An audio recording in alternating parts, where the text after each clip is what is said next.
Marion County Public Schools school year 15-16 is now behind us.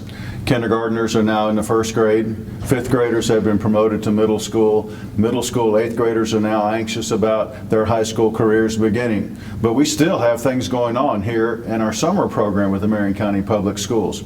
We have about 10 or 11 elementary schools who are running third grade reading camp, special education programs, and science, technology, engineering, and math programs at a number of those schools also. And we know we have about 800 to 900 students participating in those programs.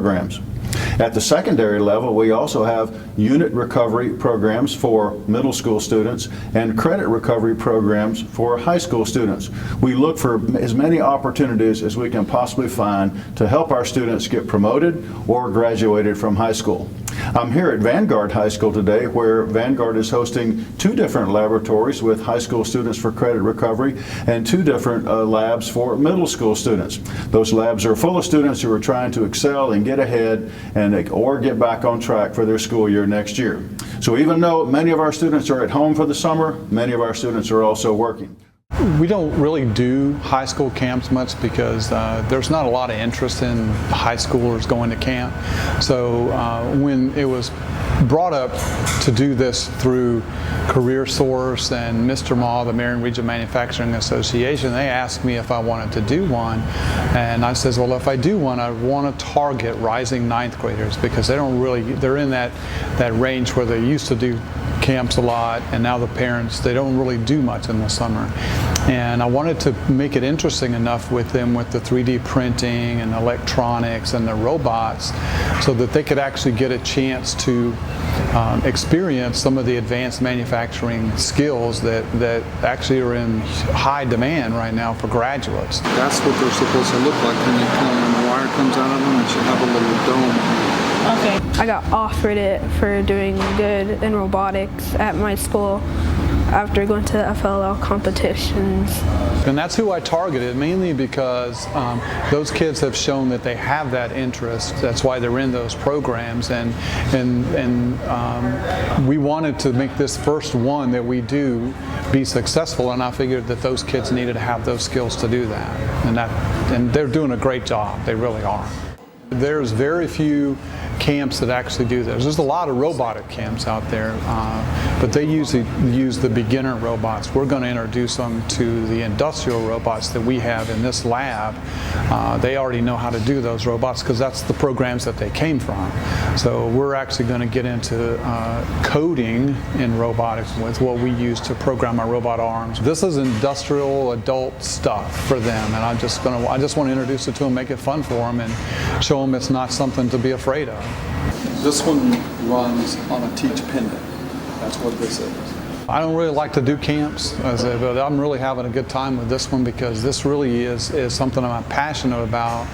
And these are great kids, and they're coming from great programs, and that's what kind of makes it worthwhile, you know, for me to come and do something like this. And I think it's useful. I think that for what Career Source wants me to do and for what the Mr. Ma wants me to do, I think that this format is going to be successful for what we're trying to do with these kids.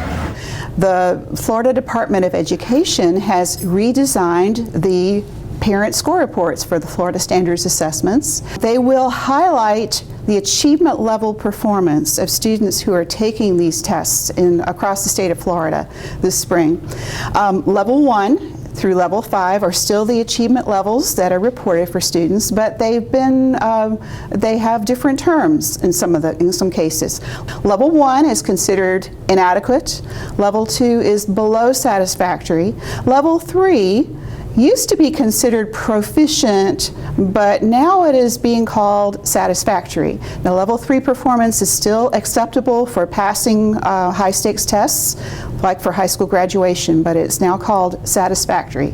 Level 4 has been called proficient, and level 5 is a level of mastery. So this is the first and most important thing that parents should be looking for when they see these score reports for state assessments.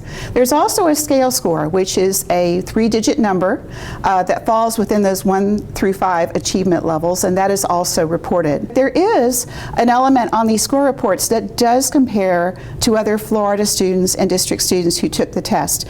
The report will show the percent of students who scored in each achievement level at the school, in the district, and the state, and then a parent can compare their own students' performance with how other students performed on the same test in the spring.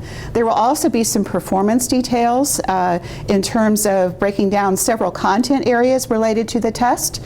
The parent will be able to see how many items there were or how many points a student could score on that test, and in each content area look and see how many students, how many points the students got in each of those areas. Parents who are interested in accessing these score reports should contact the school that their child most recently attended in the spring. Sometime this summer, the school should be able to tell them when and how they can access the score report. They're not mailed, but most frequently parents are invited and asked to come to the school and pick up the score report when they're available. And that would be Monday through Thursday during the summer at the school.